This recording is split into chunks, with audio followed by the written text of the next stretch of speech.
The other day, someone asked me what I do, and instead of answering them in the more traditional sense of saying, oh, I help contractors do XYZ, I actually said, contractors come to me when they are overwhelmed, when they're maxed out, when they're at capacity. They would like to grow more, but they really just don't see a way to grow. And they need to put in the foundation, the systems, the processes, and maybe even hiring a few more people in order to get them to grow, because they are completely maxed out. Now, I usually typically see this around the close to $1 million range, all the way up to about $5 or $6 million.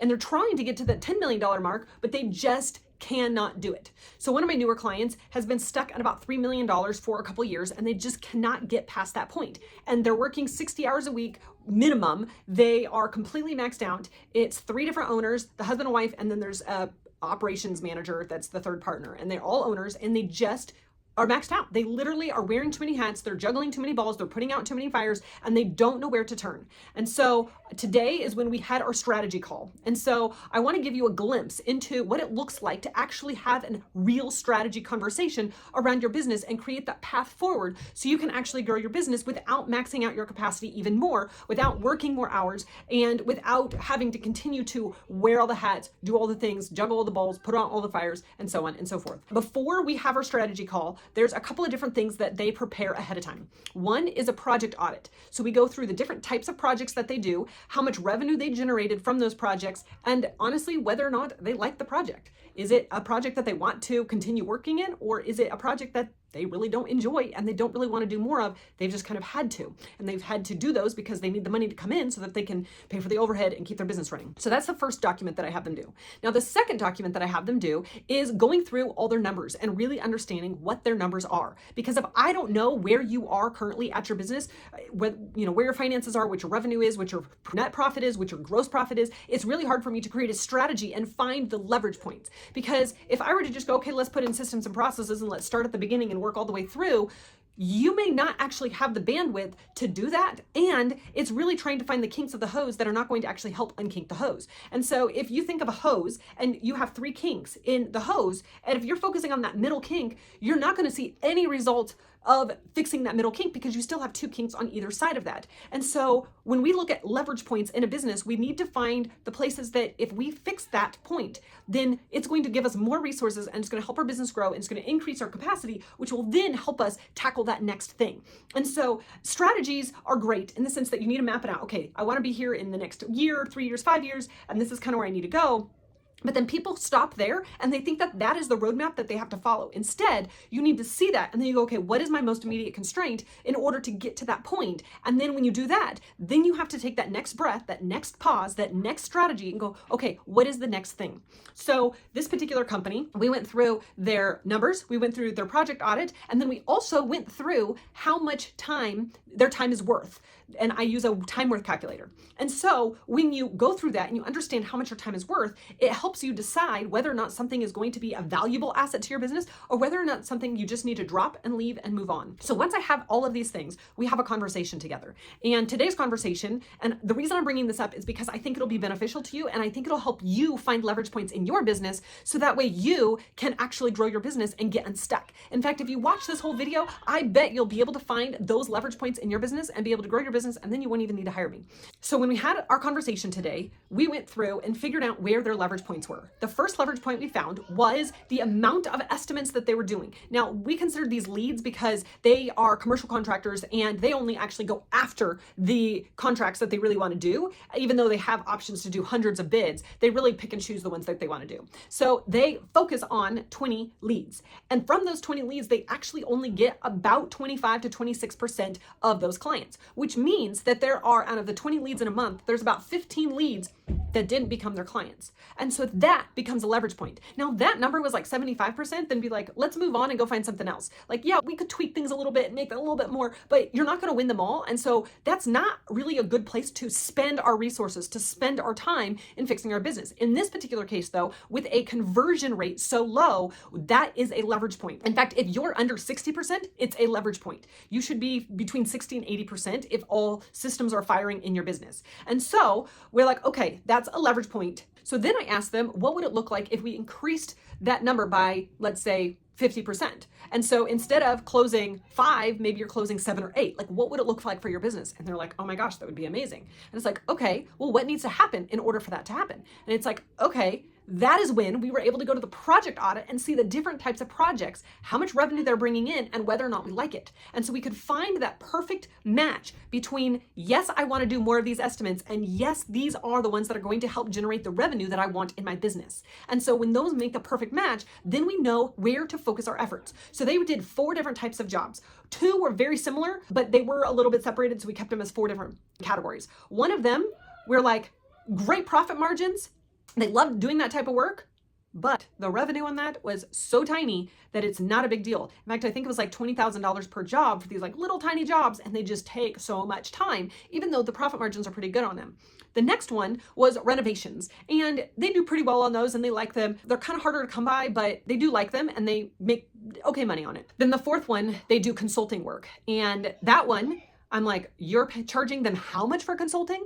I'm like, you have got to almost double your pricing. Not quite double, but almost double your pricing. And they're like, yeah, we're in negotiations for some more consulting for a couple of different companies right now. And I'm like, have you passed by any numbers yet? And they're like, no. I'm like, okay, bump that price up because you are undercharging yourself. Which brings me to the time worth audit, where we see like how much is your time worth, or the time worth calculator. We see how much time your time is worth, and we're like, your time is worth way more than what you're charging, which means that you're underutilizing your resources as a contractor with skills and the ability to actually do certain jobs that nobody else can do.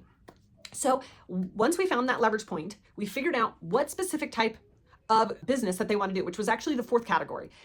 Huge tickets, huge profit margins, and they know exactly who their ideal client is for that. So it's easier to target versus just random people and hope they can find it in the general bidding market. But these are very unique people. Plus, they have the certifications for it. They have the experience for it. They have testimonials for it. And so actually, they don't have testimonials. That's one of the things we're going to get. So that one is everything that they want to do. And so it's like, okay, so we need to get more of these clients. We know exactly what clients to get. And so now we know we need to charge more. So now we know the plan or the strategy to do that. So that was the first thing that we did, is we figured out, okay, we need to put in some better marketing for trust. We need to get testimonials and turn those into ads, so that way everybody knows about what we do, how we do it, and the fact that all of these other big companies that are very well known and they do a lot of work for the government are actually using them and happy with their product and happy with their service and happy with how the job turned out. And these are very technical jobs. These are not just a quick remodel job with no complications or no weird things going on. These are very complicated jobs that they know how to do. So then it's like, okay, we've got to do all of this. Now I asked, okay, if that's the leverage point, you're literally going after these bids and you're only getting a fraction of them. Here's the plan to get more of them. We know exactly how to shift our resources and do resource allocation. So we're going to stop doing these projects. We're going to sort of focus on some of these projects. We're going to double our pricing for consulting, and we're going to go after this category of projects. So now we've got that clear plan in place. And then I asked them, I said, okay, so if that number doubled, meaning that your business doubled. So if you're a $3 million business and you're closing 25% of your leads, and you took that to 50% of your leads, your business would double. I said, what would break when your business doubled doing this strategy? And they said, well, we're at capacity. We literally could not double right now. And I said, okay, the next question is, who do you need to hire? And that took us down the rabbit hole of understanding who is that perfect role. And so I said, okay, well, if you were to hire an admin, which is typically one of the first roles that I like to hire for in a construction company, because they can take all of those little things off your plate so you can free yourself up to do more of the revenue generating things. So we talked about, okay, what would it look like if an admin was in your position? And immediately they threw out about 10 different items of what could be done or by an admin. So it's like, okay, perfect.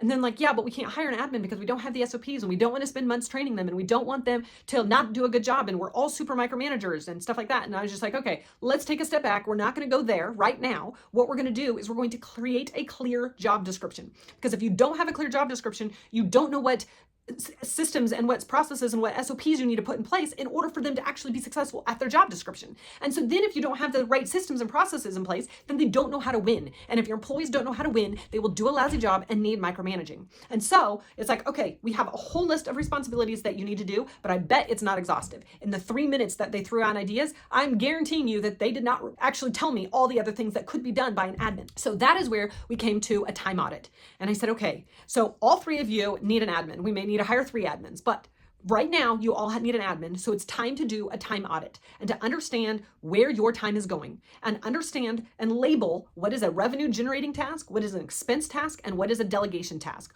What does not need to be done by you. If you are worth $700 an hour, you should not be editing videos for social media. You should not be sending newsletters. You should not be following up. You should not be putting reminders in the calendar. Like, all of those things add up to time, which means that's why you're at capacity.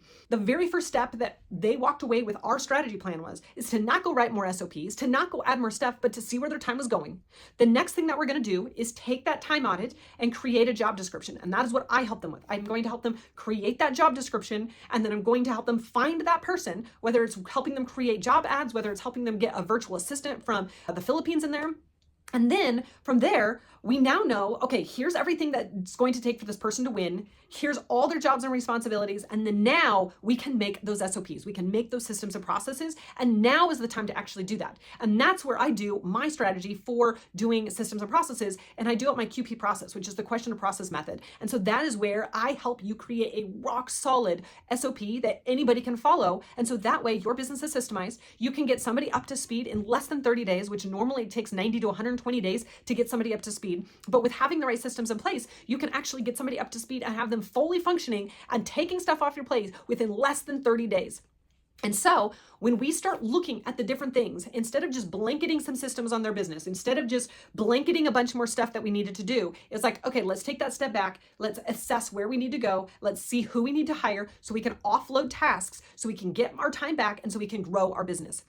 And that's the whole point of the Contractors Roundtable Mastermind. That is where we find the leverage points in your business, and then we implement the right strategies and the right systems in order for you to streamline your business, get more capacity, and grow your business. If this video was helpful for you to understand where those leverage points are and to see your business in a different way, then just subscribe to this channel and click the like button so I know that this video was helpful for you and I can make more videos like it. So that's it for now, and I'll see you in the next video.